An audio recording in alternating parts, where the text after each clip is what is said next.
मराठी मॅट्रिमोनीवर मिळतो सगळ्यात जास्त चॉईस। मराठी मॅट्रिमोनीने लाखो स्थळं जुळवली आहेत। यापेक्षा चांगली गोष्ट काय असू शकते? मराठी माणसांची number 1 choice Marathi matrimony. Parli या गावामध्ये काँग्रेस या ठिकाणी लढत आहे आणि काँग्रेसचा या ठिकाणचा सद्भावनेची जी साथ घातली आहे त्या अनुषंगाने आम्हाला आशा आहे की या ठिकाणची गुंडागर्दी, या ठिकाणचा भ्रष्टाचार, या ठिकाणच्या विकृतीला मुठपाती द्यावी करिता या निवडणुकीत आम्ही मैदानात परळी या ठिकाणी उतरलो आहोत। सर, साधारणतः महाराष्ट्रामध्ये अनेक ठिकाणी महाविकास आघाडी एकत्र लढत आहे, परंतु परळीमध्ये चित्र म्हणजे वेगळं चित्र आहे, काय सांगाल? आघाडीच्या युतीच्या संदर्भात आम्ही अधिकार स्थानिक पातळीवर दिले होते, त्यामुळे स्थानिकांनी जो निर्णय घेतला तो आम्हाला मान्य आहे आणि दुसऱ्या बाजूला आमच्या मित्रपक्षांनी देखील तशाच स्वरूपाचा निर्णय हा घेतलेला होता। कुठे आम्ही आघाडीत आहोत, कुठे नाहीत, कुठे मैत्रीपूर्ण लढत आहोत आणि हे स्वाभाविक चित्र आहे आणि हे तिन्ही पक्षांना आम्हाला या सर्व परिस्थितीची जाणीव आहे। वक्तव्य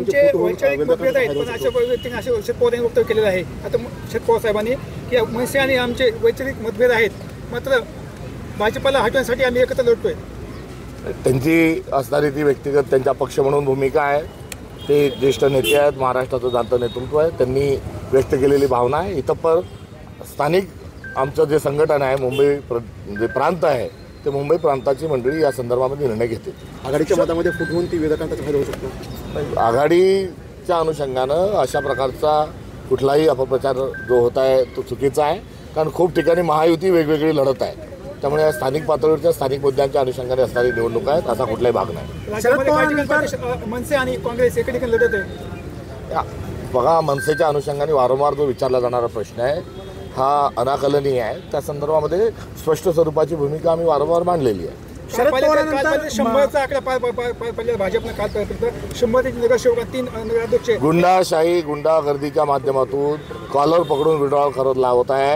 बिहारचं नाव गुंडागर्दी त्या ठिकाणून हद्दपार करू अशा म्हणणाऱ्यांनी महाराष्ट्रात मात्र या ठिकाणी गुंडागर्दी निर्माण केलेली आहे। धाक, दपट, जीवे मारण्याची धमकी यातून हे झालेले विड्रॉल आहे। ही दंडेलशाही आहे, गुंडेलशाही आहे, लोकशाहीला काळीवा फासणारा प्रयत्न भारतीय जनता पक्षाने केलेला आहे। शरद पवारांनंतर मनसेला सोबत घेण्याचं जे वक्तव्य आहे ते वडेट्टीवारांनी केलेलं आहे आणि ते असं म्हणाले की आता या सर्व शक्तीविरुद्ध लढण्यासाठी मनसेला सोबत घ्यायची गरज आहे, असं आज वडेट्टीवार म्हणाले काही वेळापूर्वी।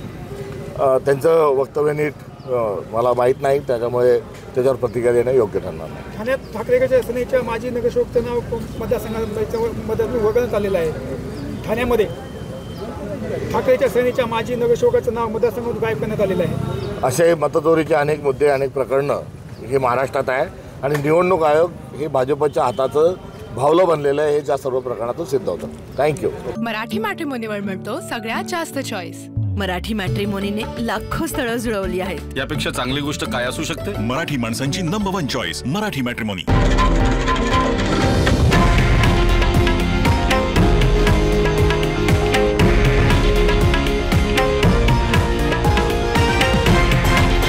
हे आहे देशातील नंबर 1 न्यूज नेटवर्क आणि आपण पाहत आहात TV9 मराठी, एकमेव।